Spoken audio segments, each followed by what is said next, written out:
എല്ലാവർക്കും മഴവിൽ മീഡിയയിലേക്ക് സ്വാഗതം. ആദ്യമായിട്ടാണ് നമ്മുടെ ചാനൽ കാണുന്നതെങ്കിൽ സബ്സ്ക്രൈബ് ചെയ്യാൻ മറക്കല്ലേ. ഈ അടുത്താണ് വേടനെ തനിക്ക് അറിയില്ല എന്ന് MG ശ്രീകുമാർ പറഞ്ഞത്. ഒപ്പം തന്നെ പറഞ്ഞ ചില കാര്യങ്ങളുണ്ട്. വേടനെ അറിയില്ല. 45 വർഷമായി ലോകം മുഴുവനും സംഗീത പരിപാടിയായി പോയിട്ടുണ്ട്. ഇനി പോകാൻ ഒരു സ്ഥലവും ബാക്കിയില്ല.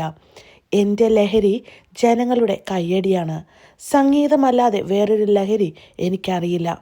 ഇങ്ങനെയാണ് MG ശ്രീകുമാർ പറഞ്ഞത്. പക്ഷേ ഇതിന് ശേഷം MG ശ്രീകുമാറിനെതിരെ വളരെയധികം സൈബർ അറ്റാക്കാണ് നടന്നത്. നിങ്ങളൊന്ന് ആലോചിച്ച് നോക്കൂ. എത്ര തവണ ഇദ്ദേഹം പാടിയ പാട്ടുകൾ നമ്മൾ വീണ്ടും വീണ്ടും കേൾക്കാറുണ്ട്. ഈ പ്രശ്നങ്ങളൊക്കെ കേട്ട സമയത്താണ് വേടൻ്റെ പാട്ടുകൾ ഞാൻ കേൾക്കാനിടയായത്. അതിനു മുമ്പ് ഞാനും വേടൻ ആരാണെന്ന് അറിഞ്ഞിട്ടില്ല. വേറൊരു ചോദ്യം കൂടി. വേടൻ പാടിയ പാട്ടുകൾ നിങ്ങൾ ഒരു ദിവസം എത്ര തവണ കേൾക്കാറുണ്ട്? ഞാൻ വേടൻ്റെ പാട്ടുകൾ ആകെ കൂടി കേട്ടിരിക്കുന്നത് വളരെ കുറച്ച് തവണകൾ മാത്രമാണ്. ഇപ്പോൾ ഇതാ മോണോലോവ എന്ന് പറയുന്ന ഒരു പ്രണയഗാനവും ഇറക്കിയിട്ടുണ്ട്. അതും ഞാൻ കുറച്ച് സമയം മാത്രമേ കേട്ടുള്ളൂ. കാരണം എന്തോ എനിക്കിഷ്ടപ്പെടുന്ന തരത്തിലുള്ള പാട്ടിൻ്റെ ഒരു ശൈലിയല്ലാത്തത് കൊണ്ടായിരിക്കാം. പക്ഷേ MG ശ്രീകുമാറിനെ പോലെയുള്ള പാട്ടുകാർ എനിക്ക് വീണ്ടും വീണ്ടും കേൾക്കാൻ താല്പര്യപ്പെടുന്ന പാട്ടുകൾ പാടിയ ഗായകരാണ്. അതേപോലെ തന്നെ MG ശ്രീകുമാർ പറയുന്നൊരു കാര്യമുണ്ട്. ഞാൻ ലഹരി ഉപയോഗിച്ച് പാട്ട് പാടിയ വ്യക്തിയല്ല. ലഹരി എന്ന് പറയുന്നത് എനിക്ക് മ്യൂസിക്കാണ്.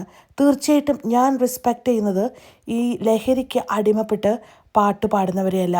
പകരം ലഹരി ഇല്ലാതെ തന്നെ പാട്ടെന്ന ആ ഒരു ലഹരി നമുക്ക് നൽകുന്നവരെയാണ് ഞാൻ റെസ്പെക്റ്റ് ചെയ്യാറ്. പിന്നെ വേറൊരു കാര്യം എന്താ വെച്ച് കഴിഞ്ഞാൽ MG ശ്രീകുമാറിനെ പോലെയുള്ള ഗായകരൊന്നും തന്നെ ഇൻഫ്ലുവൻസേഴ്സായിട്ട് പ്രവർത്തിക്കുന്ന വ്യക്തികളല്ല.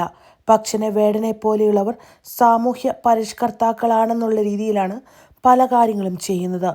അത്തരത്തിൽ സാമൂഹിക പരിഷ്കർത്താക്കൾ എന്ന രീതിയിൽ ഇൻഫ്ലുവൻസേഴ്സായിട്ട് പ്രവർത്തിക്കുമ്പോൾ പുതിയ തലമുറയും ഇവർ വല്ലാതെ ഇൻഫ്ലുവൻസ് ചെയ്യുമെന്ന കാര്യം ശ്രദ്ധിക്കേണ്ടതുണ്ട്.